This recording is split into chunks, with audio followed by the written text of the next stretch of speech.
Bismillahirrahmanirrahim. Assalamualaikum warahmatullahi wabarakatuh. Alhamdulillahi rabbil alamin. Wassalatu wassalamu ala rasulillahil karim Sayyidina Muhammadin wa ala alihi wa sahbihi ajma'in. Wa ba'd. Saudara-saudariku, dimanapun kita semua berada, semoga kita senantiasa dirahmati dan dimuliakan oleh Allah Subhanahu wa Ta'ala. Terkadang dalam kehidupan kita dapat merasakan suasana hati yang beragam. Hadir kebahagiaan, kesenangan, ketenangan, suka, dan perasaan yang membahagiakan di satu titik. Sisi lain, terkadang juga kita merasakan duka, gelisah, bahkan kecemasan yang mendalam. Pun demikian, berbagai suasana hati yang boleh jadi dirasakan kurang membahagiakan dan menyenangkan. Hal-hal demikian telah ditampilkan dalam Al-Quran. Berbagai macam suasana hati, bahkan dengan petunjuk-petunjuk yang diinginkan oleh Allah Subhanahu wa Ta'ala, dengan petunjuk dimaksud untuk mengantarkan suasana hati setiap hamba Allah Subhanahu wa Ta'ala selalu dalam ketenangan, kebahagiaan, dan ketentraman. Karena itu Allah Subhanahu wa Ta'ala memberikan jalan kepada kita setiap hambanya bagaimana cara menghadirkan ketenangan dalam jiwa sekaligus menepikan berbagai kegelisahan hidup yang diantaranya ada peran-peran dan provokasi setan yang memberikan bisikan-bisikan kecemasan di dalam jiwa. Alladzi yuwaswisu fi sudurin nas. Demikianlah setan yang perannya seringkali memberikan was-was, kegelisahan, kecemasan, bisikan-bisikan, provokasi yang buruk ke dalam jiwa setiap manusia. Hal-hal demikian yang melahirkan kadang perasaan-perasaan gelisah yang mendalam, perasaan duka, dan tidak jarang pula bahkan menghadirkan penyakit-penyakit hati yang meresahkan. Ria, dendam, iri hati, dengki, yang semua itu tentu memengaruhi setiap perilaku, bahkan sifat, karakter, dan cara berpikir manusia. Ini yang dimaksudkan Nabi sallallahu alaihi wasallam dalam sabdanya, qala Rasulullah sallallahu alaihi wasallam, ala wa inna fil jasadi mudghatan idza salahat salahal jasadu kullu wa idza fasadat fasadal jasadu kullu ala wahyal qalbu. Sungguh kata Nabi sallallahu alaihi wasallam, dalam jiwa, dalam diri setiap manusia itu ada sekerat daging yang sangat menentukan pada perilaku setiap insan. Maka jika keadaan daging itu baik, dia akan memberikan pengaruh kepada seluruh bagian tubuh untuk berperilaku yang baik. Sebaliknya, jika keadaan sekerat daging itu buruk, maka ia akan memberikan pengaruh perilaku, karakter kepada seluruh bagian tubuh untuk bersikap yang buruk. Itulah qalbu. Sedangkan qalbu tempatnya berada di dalam sadrun. Dan sadrun jamaknya adalah sudurun.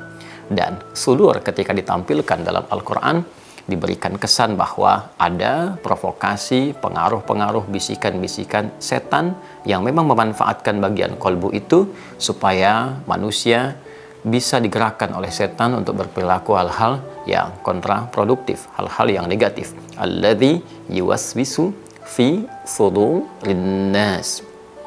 Allah Subhanahu wa Ta'ala senantiasa dengan sifat kasih dan sayangnya, Rahman dan Rahim, ingin melindungi setiap hamba-hambanya, ingin memberikan ketentraman, kedamaian, dan lebih daripada itu Allah menginginkan seluruh perilaku bagian tubuh kita bersikap baik dan mulia. Karena itulah ketika Al-Quran diturunkan kepada Nabi Muhammad SAW, maka di antara fungsinya adalah memberikan ketentraman, kedamaian, dan mengobati berbagai macam penyakit yang berpotensi menyerang kepada hati, mengontaminasi jiwa. Al-Quran surah ke-10 Yunus di ayat ke-57 Allah menginformasikan ini secara komprehensif, secara holistik, secara menyeluruh, dan memberitahukan kepada seluruh hambanya yang menginginkan suasana hati yang tenang, yang damai, yang tertib, dan yang membahagiakan. A'udzubillahi minasyaitonirrajim. Ya ayyuhan nasu qad ja'atkum mau'izatum mir rabbikum wa shifaa'un lima fis sudur wa hudaw wa rahmatul lil mu'minin. hei semua manusia tanpa kecuali. Masya Allah, ayatnya dibuka dengan kalimat ya ayyuhan nas, hei semua manusia tanpa kecuali. Aku ingatkan kalian, kata Allah, hanya tanbih. Aku tegaskan menggunakan kata ayyuha. Aku ingatkan, aku tegaskan semua manusia tanpa kecuali. Jadi memang Allah dengan sifat kasihnya, rahmannya, rahimnya, sayangnya, menginginkan semua hamba-hambanya merasakan kedamaian, ketentraman, kebahagiaan. Qad ja'atkum mau'izatun min rabbikum. Telah tetap bagi kalian, telah datang untuk kalian, telah disampaikan kepada kalian nasihat dari Rabbmu, bimbingan dari Tuhanmu, petunjuk dari Allah Subhanahu wa taala. Kita seringkali minta nasihat kepada orang-orang yang kita anggap mulia, orang-orang yang kita anggap bijak, orang-orang baik, orang-orang saleh.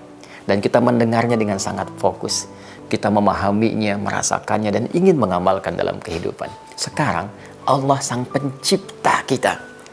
Allah yang mencipta semua orang-orang baik itu, yang menggerakkan segalanya, pencipta alam semesta, pencipta segalanya. Di titik ini Allah memberikan nasihat kepada kita semua. Allah menyampaikan, hei, telah tiba, telah datang kepadamu nasihat dari Rabbmu, dari Allah, dari Tuhan yang mencipta dan merawatmu. Dan yang paling indah adalah wasyifa'ul lima fis sudur. Dan ini informasi yang disampaikan, nasihat ini akan menjadi syifa. Apa itu syifa? Syifa seringkali diterjemahkan dengan obat.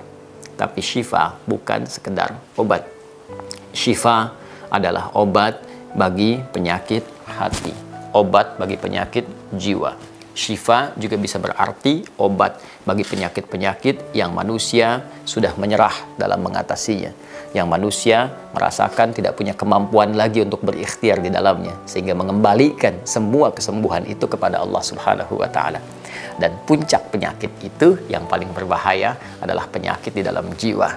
Iri hati, dendam, riya, sum'ah, itu yang bisa melahirkan perilaku-perilaku buruk sehingga berpotensi melukai, mencederai, bahkan menimbulkan kerusakan dalam berkehidupan. Kata Allah, telah diturunkan nasihat-nasihat, telah diturunkan informasi-informasi, bahkan mengandung obat untuk segala jenis penyakit yang ada di dalam jiwa. Saat bersamaan, wahudaw wa rahmatul lil mu'minin, itu pun bisa menjadi petunjuk berkehidupan, bisa menjadi petunjuk-petunjuk yang melahirkan ketentraman, kasih sayang bagi setiap insan-insan yang meyakininya, bagi setiap hamba-hamba Allah yang beriman. Apakah yang dimaksud dengan mau'izah di sini? Nasihat dimaksud yang bisa menjadi syifa, bisa menjadi hudan, bisa menjadi rahmat. Maka dijelaskan kembali di Quran surah ke-17 Al-Isra di ayat ke-82. Allah Subhanahu wa taala berfirman, a'udzubillahi minasyaitonir rajim, wa nunazzilu minal qur'ani ma huwa syifaa'un wa rahmatul lil mu'minin wa la yazidul zalimina illa khasara. Dan dengan keagunganku, kata Allah, kami telah menurunkan ayat-ayat Al-Quran itu yang bisa menjadi syifa, yang bisa menjadi rahmat bagi setiap insan yang meyakininya, insan beriman. Kecuali orang-orang yang mengingkarinya, tidak menambah apapun itu semua kecuali hanya kerugian saja. Maka saudara-saudariku, ayat ini seakan memberi kesan kepada kita bahwa Allah menginginkan kita semua hidup dalam kebahagiaan, ketenangan, jauh dari kecemasan, jauh dari problem berkehidupan yang bersemayam di dalam jiwa setiap manusia. Maka dari itu, rumus cepatnya, jika sedang mendapatkan kegelisahan, jika merasakan gejolak-gejolak di dalam hati, alih-alih membuat status-status di media sosial atau berbicara ke kanan dan ke kiri yang tidak menghadirkan solusi, maka nasihat dari Allah, ambil wudhu, menghadap ke arah kiblat, buka mushaf, dan bacalah Al-Quran itu. Karena dari bacaannya saja, ia sudah bisa menjadi syifa dan rahmat untuk kehidupan kita yang menenangkan keadaan hati kita. Terkadang yang paling indah ketika Anda membuka mushafnya bahkan secara acak, tiba-tiba Anda bisa mendapati ayat-ayat yang bisa sesuai dengan apa yang sedang Anda rasakan. Buka mushaf, menghadap ke arah kiblat dalam keadaan berwudu, bacalah dengan penuh khusyuk, dan disitulah kita akan mendapatkan petunjuk-petunjuk Al-Quran dengan ayat-ayat yang sangat syahdu. Subhanakallahumma wa bihamdika asyhadu an la ilaha illa anta astaghfiruka wa atubu ilaik. Assalamualaikum warahmatullahi wabarakatuh.